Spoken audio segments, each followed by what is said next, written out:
Hey everybody, welcome back to the Sixer Sense podcast. I'm your host, Lucas, with Chris. And Chris, gotta say, did not think I was going to wear my Sixers victory jersey for the rest of the series. Proven wrong, though. I'm glad that I got proven wrong. No sweep for the Celtics. The Sixers steal one on the road, surprisingly, in all fashions. A game that we didn't really expect much of, and yet somehow the Sixers were able to come out on top, right, Chris? Yeah, Lucas. I'm with you. I think I was pretty much ready to roll over and die, more or less, as far as the series is concerned. I had very low expectations going into this game, and yet here we are. Pretty impressive 111-97 win for the Sixers in Boston to even this series. 30 points, 10 rebounds, 2 steals, 6 made threes for VJ Edgecombe. He becomes the first rookie in NBA history with 30 plus points, 10 plus rebounds, and 5 plus made threes in a game.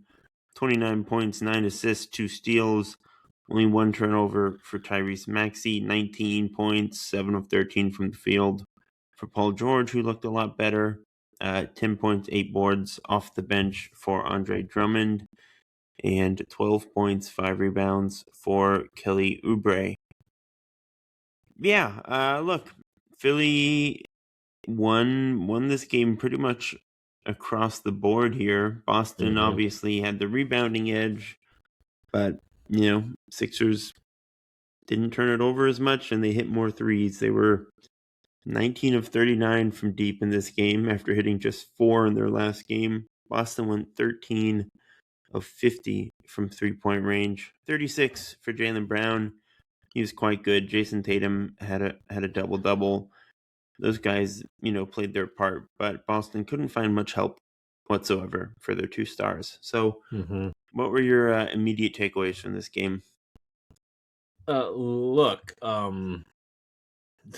mean, the obvious one is that VJ Edgecombe played like he played in the game opener for the Sixers. And look, if the Sixers are going to have any realistic shot in this series, VJ is going to have to average like a Dwayne Wade 2006 run, pretty much. Like that's what they're going to need to have a chance in this series. Do they get that from him? Yet to be determined, but this game they did, and I think part of it goes to the adjustments that Nick Nurse made. He made some really important adjustments. I mean, we can get into them now. And the 2 biggest adjustments that I saw is that one, mainly is that they attacked the weak defenders on the perimeter. Now, we can talk about how great Jason Tatum has looked offensively since returning from the Achilles, but he hasn't regained his defensive form yet, and that's something that the Sixers decided to exploit a little bit in this game. Same thing with, of course, Sam Hauser, who we know is not a good defender, and Nick Nurse attacked those 2 viciously, and it seemed to have worked. Joe Mazzulla had no answer for this, and this is surprising because we both had him as our defensive, coach of the year, front runner. Besides that, I mean, I guess the only other real adjustment is that they, started Bona, who I think honestly did not play great, but Drummond coming off the bench. And shout out to Justin Edwards. He only had 5 points, but he was very important to sustaining the lead late in the second half of the game. So those are my real thoughts there. You've attacked the weak defenders. You changed a little bit of your rotations, and you got some hard play out of bench guys that you weren't expecting Justin Edwards to be arguably your most important bench player. I mean, you could say Andre Drummond had the better stats, true, and he had a good game. I'm not saying that, but Justin Edwards played some big minutes there. Yeah, I tend to agree. We got to give credit where it's due to Nick Nurse. I don't. He had a quote before the game. I don't have it pulled up. That was essentially like, "There's no, adjustment or tweak here. We just have to play better across the board," which is kind of a Doc Rivers coded nothing burger. But yeah, to be fair, they played a whole heck of a lot harder across the board. They did, yes, absolutely. I think some of this is just a reversal in shooting luck compared to That's game true. 1. Boston is not going to miss 37 threes every game. So I don't think this is like a game the Celtics fans should necessarily be panicking about. But winning one on the road is no small thing, especially against the 2 seed. We don't know if or when Joel will get back, if that's even in the cards yet, but Maxey and VJ played like real stars in this game. And like you said, that's really what Philly's going to need moving forward. VJ deserves a ton of credit. He took a scary fall, had to go to the exercise bike a few times. It looked like he might come out of the game at a couple points, which was quite worrisome, but powered through 6 of 10 from 3 again. Like, that's probably not sustainable. We know VJ is not the most consistent 3-point shooter, but Boston was giving him those pull-ups off of screens pretty much for free. They just were not coming up on him, and he made them pay. And they played with real intention on every possession offensively. They attacked with a purpose, with physicality. They drew fouls. They were just playing a lot more forcefully than they were in game 1. So it's a credit to Nurse. It's a credit to all the guys, though. Like Tyrese and his leadership, Paul George had a pretty solid game. Like, those guys deserve a lot of credit on the leadership front. VJ, it is pretty absurd for a rookie to be doing this in his second playoff game. So I mean, he was awesome on defense as well. 2 steals. He had 4 offensive rebounds. Like, the effort from VJ all over the place was really helpful in this game. Only 2 turnovers. No Sixer had more than 2 turnovers in this game. 7 total. They really kept the ball, which is important against the team as good in transition and as good at just burying threes as Boston. So some of this is just shooting variance, but and just the other thing I want to mention. Just the other thing that I want to mention. Nick Nurse, I don't know if this was intentional or not, but basically Nick Nurse said Jason Tatum, the Jays beat us. Everybody else is not going to do that. No other Celtic got in double digits besides Tatum and Brown. Derek White, your favorite player, and arguably who you say is the best Celtic on the team, was 3 of 12 from the field. So when you can, I don't know if that's really what I would describe that to. I think they missed a lot of decent looks as part of it. That might be more of a Boston problem than a Philly like masterclass, but I mean, look, you hold Vooch to 9 points on not bad, but not great shooting. Derek White had a terrible night. Sam Hauser had a terrible night shooting. But like, Hauser had multiple good looks that just didn't fall. That are gonna fall in the future. Payton had a terrible night shooting too. So sure, but that's not like a product necessarily of the Sixers defense. That's what I'm saying is like just shooting variance. You're not going to get that every night. So but you're not going to get them shooting, like in game 1, how well they shot in game. They definitely defended better. No doubt about it. I would not deny that. But so go ahead. No, I was just going to say, like, I don't know if this really changes my outlook on the series a ton. How do you feel? What do you have any updated predictions? You went from Sixers and 6 to a Celtics sweep.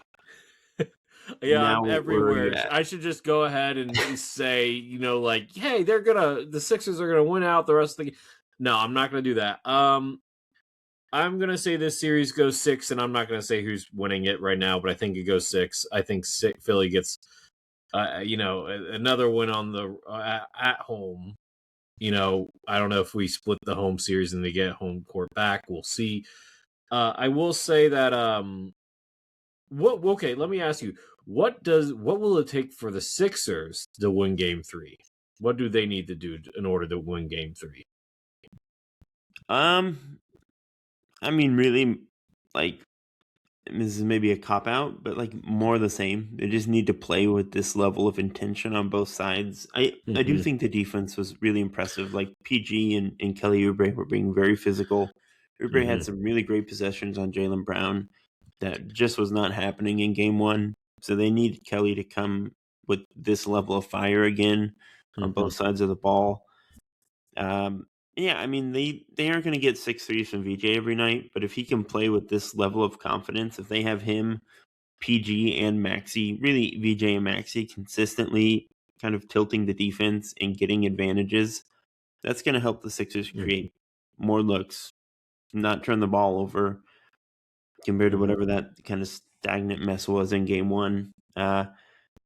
Like Maxey at 29, he was awesome. This was the most comfortable he's looked shooting the ball since the hand injury. He hit five Yeah. threes. He has like a higher gear than this even. So if Yeah. you can get a really special Maxey game in game three, it would be a good time for it. You know, he played 40 minutes in this game.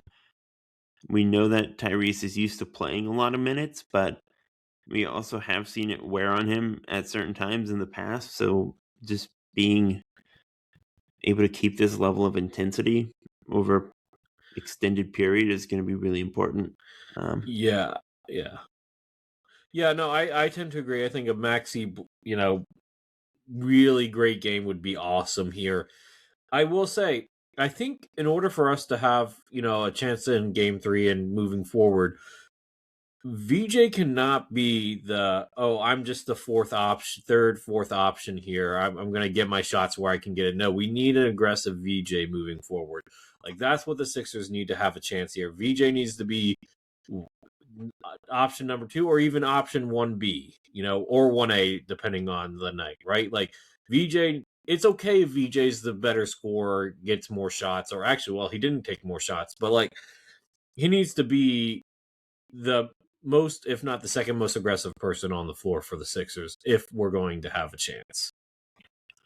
Yeah, I know, I agree. And look, even without Joel, this is still very much a star-driven team. They don't have a lot of depth. They need Maxey, VJ, and Paul George hunting mismatches the entire time and trying to create those advantages. Like, it has to go through those three on virtually every possession. Kelly's going to kind of catch and drive every now and then, or bully someone in the post. Quentin Grimes was solid in this game, had a couple like nice momentum threes, but I need Quentin Grimes to like not try to take we over need possessions. look, if the Sixers are going to realistically win this series, VJ and Tyrese need to be averaging around 55 points between the two of them per game, and you need to have at least one Paul George, one Kelly, and one Quentin Grimes games. Will you get all that? I don't know, but I think that's your chance, right? That's your one chance of winning this series if you get at least one like killer game from each one of those guys. I'm talking at least 20 to 25 points from each of them. 25 from 20 to 30 from Paul George, 20 to 25 for Kelly and Quinn. Plus 55 from the combination, any 55 plus from VJ and Maxey. Like, that's the way you win this series. Yet again, don't know if that's going to happen. The percentages said probably not, but you know what? It could. Look, really the way you win this series is you get through game 4 2-2, and then you see if Joel can go in game 5. But I mean, he still has, as to our knowledge, he has not started practicing on the court yet. So he has started strength and conditioning though, which is an update. He's in the gym at least, so that might mean nothing at all for our. It could be a big old nothing purposes, burger. but yeah. Joel has returned abnormally quick from really strange injuries in the past, so we can always hold out some sort of foolish hope. Well, I mean, I would imagine that just the healing from the scar and the incision alone would take like a week or two. Yeah, like I'm not expecting him back on Friday, but yeah, we'll see what happens.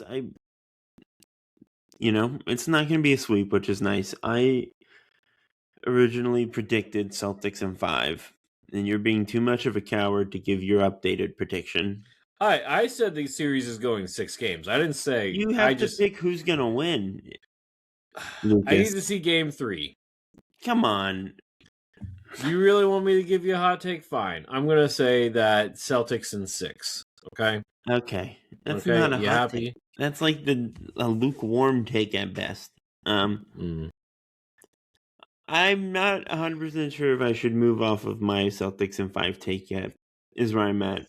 I wonder if this was just a variance game, shooting-wise, as great as Tyrese and VJ were. Look, in the words of Peter Griffin and Spider-Man, everybody gets one.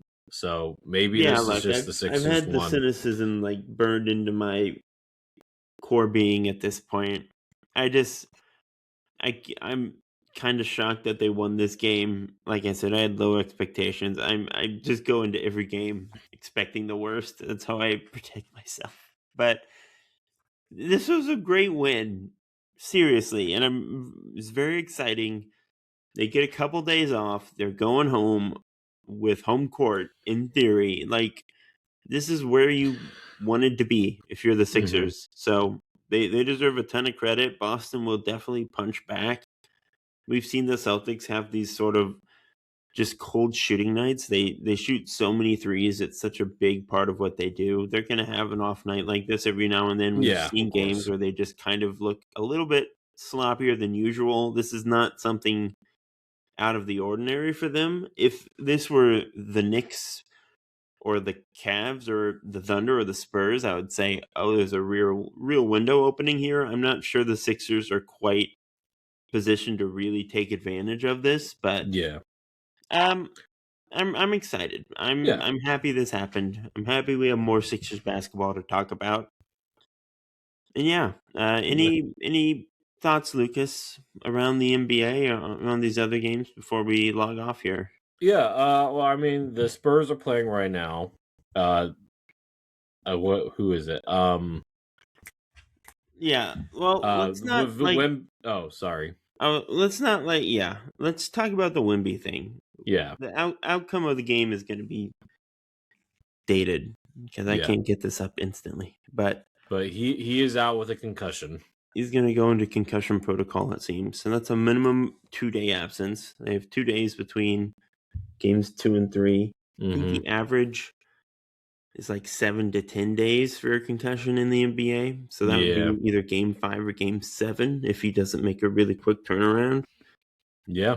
So it could be interesting. It was a very scary fall. He basically went limp for a few seconds there. Not what you want to see, of course. But do you think the Blazers have any chance here if Wemby's out for an extended period? I mean, I think it makes it a real series. Look, I don't think that we should sleep on the guard trio of Fox, Castle, and Harper. You know, they're pretty good. They might be able to win a series on their own. But at the same token, now you're relying on Luke Cornett, situational good backup situational starter. You wouldn't love him as a starter, right? You got Bismack Biyombo, who's a pretty old veteran at this point. Same thing with Mason Plumlee, right? 10 plus years of experience with both. Can you really rely on them in playoff games now? Or do you go super small? Here's the thing.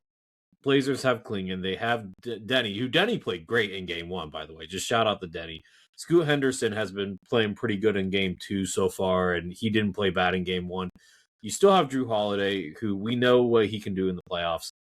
Look, if San Antonio's not careful, this could get away from them pretty quick. Will it? We don't know. But, this is a real series that Portland has a chance of winning now. Yeah, I agree. It depends, obviously, on how much time Wemby misses. If he's back for game 3, then it doesn't matter. But let's just assume that he's 7 to 10 days. If he's out until game 5 or 6 or 7, then it's definitely quite interesting. I'd probably still pick the Spurs, regardless of how this game goes. That's fair. I get it. The guard trio. But I honestly think Portland's closer than people think. And I don't know if it's a Scoot Henderson breakout, because honestly, ever since they shifted him over to the 2-guard position, he's been playing pretty darn good as a 2-guard. He looks good, yeah. Yeah. I don't think he's a point guard. I think we can agree he's best as a 2-guard, kind of like an all-around 2-guard combo guard, playing next to a point guard like Drew Holiday. Really has unlocked him. Denny's pretty good. Kline, we both love Kline. I don't think that's a question. Do the pieces around Kamara's a pretty good 3-and-D guy. You still have Jeremy Grant coming off the bench, who's a pretty good bench guy at this point. Look, they have a chance of winning this series now with Wemby not available. Will they? Don't know, but can they? Yes. So we'll see on that one. But that's an interesting series. Yeah. Okay, Lucas, let's go rapid fire here through the Monday games, and we can send this off to the basketball viewing public. Cleveland's up 2-0. Does Toronto have any chance? No. Okay. They might get one game at home, maybe. Yeah, I agree. 4 or 5. I think I said because they're without what's going on with what's his face, the point guard there. Quickly's hurt. Oh So. yeah, no, not a chance without Quickly. Yeah. Colin Murray Boyles looks good though. Hawks 107-106 in New York to even the series. CJ McCollum at 32 points. I believe he scored on like over 80% of his shot attempts when guarded by Jalen Brunson. I mean, how you feeling about the Knicks? I told you I got the Hawks here, man. Yeah, I'm staying on brand Knicks here. In 7. I'm gonna stick with that. I'm sticking with I'm keeping on brand here with the Hawks, man. I really. The Brunson thing is concerning because he is their only decent source of offense on a consistent basis, and he is by far their weak link on defense, and the Hawks are going to keep spamming that. So until the Knicks can get like another guy next to Jalen who isn't Cat, they could be flawed here. And look, the Hawks haven't even had their best games from Jalen Johnson, their best player, and Nickeil Alexander-Walker yet. If those two start going in the playoffs, like, look, I don't think the Knicks have it. I don't think the Mike Brown was the right hire for them. I'm not saying he's a bad coach. I just don't think he's the right coach for them. And I mean, honestly, I wanted to move off to Tibbs personally, but that's just me, you know. I think it was time, but that's fair on the Mike Brown front. Minnesota 119-114. They also tied their series. A lot of tied series now. Yeah. You know, we knew this one was going to be a bloodbath. That's not surprising that they tied it, though. Yeah. Ant Edwards had a game. Julius Randle had a really good game. McDaniels had a solid game. Gobert only had 2 points. Gobert was awesome defending Wemby. Don't even try that crap. Wemby? Not Wemby. Jokic, sorry. Yeah, no, okay. But Gobert had like an amazing defensive game. I don't even want to hear that crap from you. Okay. All right. Well, anyway. Yeah, no, look, this is going to be a bloodbath. I think I had Nuggets in 7. You had Minnesota in 7. It could go either way. No. I had Nuggets in 7. Okay, we both had Nuggets. Okay, cool. Yeah. Look, yeah, this is probably going to be one of the most intense matchups in the West. We'll see what happens there. Good playoff basketball so far. Outside of the blowouts on Sunday. Shout out to the Orlando Magic, who we all believed in. I think we talked about that. Like, can we just say like Orlando? Like, good for them. Like, okay, so we just piss them off, and they decide, you know what? Let's get our. I choose to believe the conspiracy that they intentionally lost this game because they would rather play Detroit, which every team should. We should have lost intentionally. Honestly. Look. I think Orlando is a better matchup for Detroit than we are in our current state. I think the Pistons would kind of drive us into the ground, to be honest. Maybe it worked out best for both sides. Who knows? I think we're a better matchup for Boston than they are. I agree. Yeah. I don't think either team wins this series in the end, but Orlando. Yeah, I mean, look, it could happen. It could. Look, I mean, we'll see what happens game 2. Because it's not like Cade had a bad game against Orlando. Cade did everything he could. It's just that when you don't have a secondary scorer, it kind of makes things harder in the playoffs. Yeah, that Tobias Harris guy really struggled. I mean, look, Jalen Duren averaged 20 and 10 during the regular season, and then he had 8 points in this playoff, game. That's the thing, is Orlando is as big and as strong as Detroit, and not many other teams are. So it's an interesting chess match. We'll see what happens. But overall, good playoff so far. I agree. We got some good basketball on the docket. As always, everyone, thank you for tuning in to the Sixer Sense podcast. Like, subscribe, follow along. We are on Spotify, Apple, Google Play, and you can find us on YouTube. You can follow us on TikTok at The Sixer Sense, on Twitter at Sixer Sense. Follow us on Twitter at Kline NBA and at CoachJ_20. And until next time, go Sixers. We have a series, folks. Let's go.